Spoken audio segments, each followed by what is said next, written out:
The Tax Cut and Jobs Act, you know what's it's about making jobs grow in this economy. It's about middle-class incomes going higher. This is about giving people the ability to make ends meet and to plan for the future. I'm so excited that we're on the cusp of this great accomplishment. And if Congress acts by Christmas, people are going to see gains very soon. As the president announced yesterday, if tax reform passes, taxpayers will see more money in their paychecks beginning in February.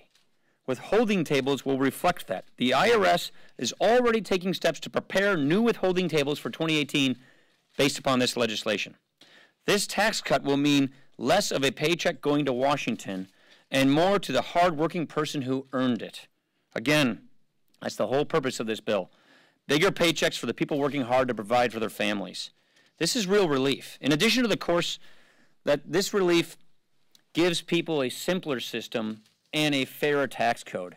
That is what this accomplishes. Second, the Appropriations Committee has introduced a continuing resolution that addresses critical national priorities.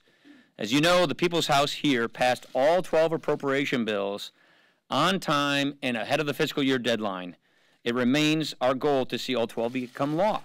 For now, at a time when we face threats around the globe, we believe it's vitally important that we fund our national defense. We want to make sure that the resources are in place to continue the important work to rebuild our military. As you all know, this is one of our high priorities of this term, is to rebuild our military. This bill helps do that. We're also acting to extend the Children's Health Insurance Program.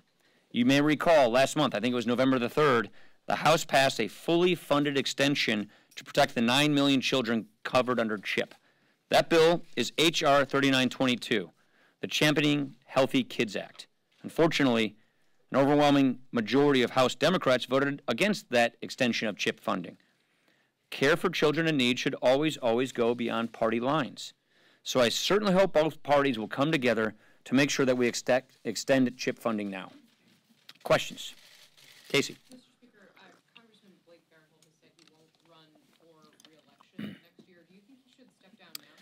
Look, I had a couple conversations with Blake Farenthold yesterday. I think he's making the right decision to retire. There are new stories that are very disconcerting. Unacceptable behavior has been alleged in those stories, and I think he's made the right decision that he's going to be leaving Congress. And that reflects some of the conversations we had. Rachel. Just to follow up on Mr. Farenthold, after he had settled his lawsuit, he brought in, after there were continued complaints, and this has been reported, an outside investigator to see if there was sexual harassment going on in the office. The Office of Compliance actually recommended and helped find him that outside investigator. I'm wondering, do you know by chance how much taxpayer money is? Yeah, I don't. This is the first I've even heard that, so I don't. Do you think it should be made public how much of that? I've never even heard this before. He is under Ethics Committee investigation right now. And so I would refer you to Susan Brooks about the nature of that Ethics Committee investigation. What the Ethics Committee typically does is they don't report on where they are, but he is under an Ethics Committee investigation right now, as he should be.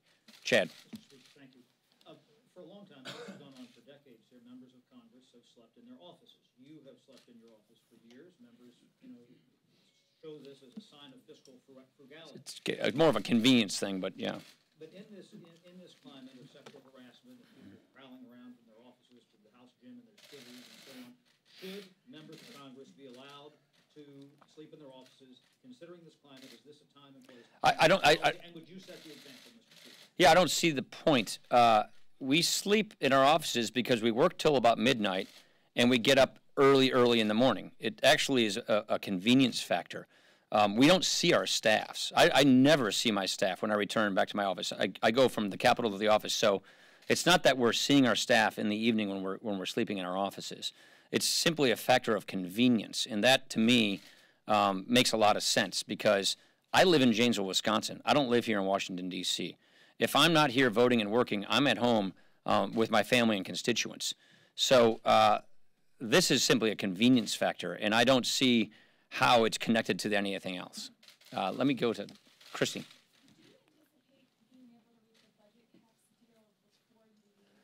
I would like to see that happen. I don't know the answer to that question. When the Democrats pulled out of these talks, that cost us weeks. So we'll see where we can land, but it would be my preference to get an agreement sooner rather than later. Andy. The appropriators seem to be very close to working together on a supplemental Yeah. to provide aid to Puerto Rico and Texas. Do we anticipate? And Florida and Louisiana and other places. Say that again? Do you anticipate a vote on that, or are you? I do. Our members very much want to see an agreement on a disaster supplemental before we leave. So that is something we're working toward. Wong. Thank you, Mr. Speaker.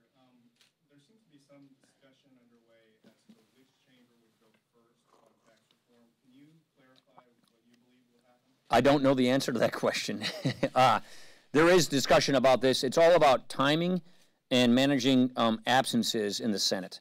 So we're basically being flexible for the majority leader. I've talked to Mitch a couple of times about this. We're simply being flexible to honor their concerns about managing their schedule and some possible absences. How concerned are you about Senator McCain and the health of Senator McCain and I'll refer you to Senator McConnell. Yeah. I don't know if you have your postcard with you. You know, you got one? No, I've got a memo on appropriations in my pocket. Yeah. Yeah. That taxpayers will use to file their taxes during the tax bill passes come April 15th, and then also Well, considering. April 15th is for the last year. This is a tax code for the next year. Yeah, right. And then, considering the sweeping nature of the changes in the bill, do you envision any portions of it delaying taking effect and either not taking effect in 2018? Oh, you'll see a lot of different, you'll see, oh, sure, I mean, people who cover tax bills, Andy knows this stuff. You'll see lots of different dates in this tax bill. For instance, depreciation schedules will be effective September 27th. Sorry, let's just get a kick out of that. You'll see depreciation schedules go in effect, I think, September 27th, 2017. Why? Because that's when the framework came out and we announced that depreciation, the full expensing schedule. What we did not want to do is stop investments from occurring. So there are going to be 2017 dates. There'll be 2018 dates. There'll be later dates. That's just how all tax laws work. Last question. Yeah. Mr. Speaker, were you aware of the so-called congressional hush funds used to settle these sexual harassment? No. It's not a fund, by the way. I was not aware of these things, didn't know about it, but we've all learned quite a bit more since then. And there's not like a fund of money set aside. It's just when claims are made, claims get paid. Some of it's for anthrax. I remember I was out of my office for, I don't know, something like a month when we had the anthrax letters that came to Congress. We were down at the GAO. We were out of Longworth. So there were anthrax claims. There were asbestos claims. There were slip and fall claims. So there are lots of different kinds of claims that occur and then payments get made. But we did not know the nature of this beforehand. I'll give you one more. Yeah. Thanks, Mr. Speaker. Two questions, if you don't mind. Yeah, that was good. That's good. On Yeah, dynamic scoring. Yeah, dynamic questioning.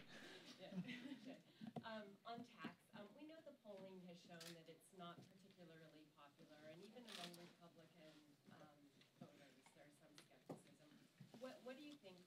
What do you think is the reason for that, and do you think it will change? And then secondly, I was just wondering if you could look ahead briefly to next year. You've talked about entitlement reform. Yeah. I know conservatives have said that they feel they have an agreement from you that there will be some discussion of entitlement reform. Part of our agenda, right? What are we going to see on that? Yeah. So first off, if you look at the polling that was done in Ronald Reagan's signature 1986 tax reform, something like a month before it passed, 18% of the people polled thought they were going to benefit from it.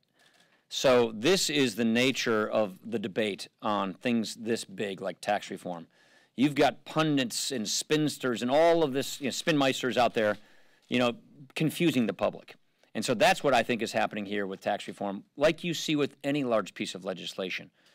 What comforts me greatly is the fact that the results are going to produce fantastic results that will improve the lives of hardworking taxpayers in this country. I'm convinced that this is going to help repatriate capital. I'm convinced this is going to launch more investment in businesses and workers. I'm convinced this is going to give bigger paychecks, a simpler system. Just doubling the standard deduction means 9 out of 10 people can, I wish I had it with me, 9 out of 10 people can fill their taxes on a form like a postcard. So the results are going to be what sells this bill, not the confusion before it passes.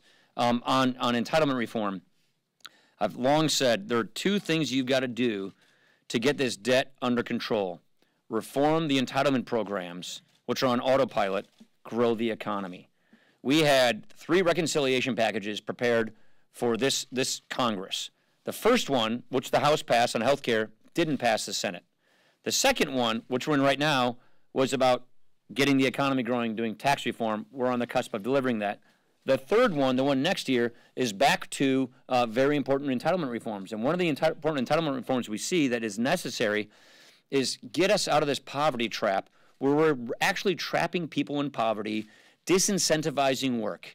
You know, we've been talking about tax rates all over the place. You know, the corporations pay this tax, the small businesses pay this. You know who basically pays the highest tax rate in America? It's a single mom with 2 kids getting 24 grand in benefits who will lose 80 cents on the dollar if she goes and takes a job. That is a problem. We are trapping people in lives of dependency and poverty, and they're making rational decisions. So let's fix that. Let's change our welfare laws so we push and pull people out of poverty into the workforce. And the great thing about tax reform coming right now is we're going to be able to create the kind of an economy that produces good family-supporting jobs, higher wages, that will be there for people who are stuck in poverty and welfare to go to. And so next year is going to be the year where we work on people. Next year is the year where we work on getting people where they need to get in life, a better job, an actual career, closing the skills gap. You know, if you take a look at the economy, I know I'm riffing here, but this is something I feel very strongly about. There's 3 things we're trying to do right now to get this economy humming, to reach its potential. Fix the regulatory problem. We have been just slamming businesses over the last 8 years with the Obama regulatory state. That is a massive hidden cost of doing business. It's a huge hidden tax. We're making great progress on that.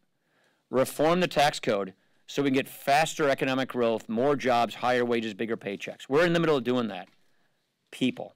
This is going to be the new economic challenge for America. People. Baby boomers are retiring. I did my part, but you know, we need to have higher birth rates in this country. Meaning, baby boomers are retiring and we have fewer people following them in the workforce. We have something like a 90% increase in the retirement population in America, but only a 19% increase in the working population in America. So what do we have to do? Be smarter, more efficient, more technology, still going to need more people. And when we have tens of millions of people right here in this country falling short of their potential, not working, not looking for a job, or not in school getting a skill to get a job, that's a problem.